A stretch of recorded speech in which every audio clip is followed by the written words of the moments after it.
येशूने एकदा आपल्या शिष्यांना एक दृष्टांत सांगितला। एका घरमालकाने द्राक्षबाग तयार केली। त्याने त्यात कुंपण घातले, द्राक्षद्रवासाठी दगडी कोठार बनवले आणि एक मनोरा उभारला।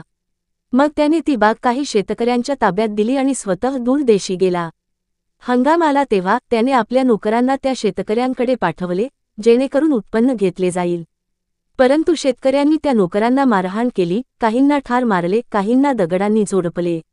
मग घरमालकाने आणखी नोकर पाठवले, पण त्यांच्याशीही तसाच अन्याय झाला। शेवटी त्याने आपला प्रिय पुत्र पाठवला, विचार केला की माझ्या मुलाचा ते आदर करतील। पण शेतकऱ्यांनी त्याला पाहिले व म्हटले, हा वारसदार आहे, चला याला ठार करूया, म्हणजे आपल्यालाच बाग मिळेल। त्यांनी त्याला मारून बागेबाहेर फेकले। तेव्हा येशूने विचारले, जेव्हा घरमालक परत येईल तेव्हा तो त्या शेतकऱ्यांशी काय करील? श्रोत्यांनी उत्तर दिले, तो त्या वाईट लोकांना नष्ट करील व बाग इतर विश्वासू लोकांना देईल। हा दृष्टांत देव व त्याच्या लोकांबद्दल आहे।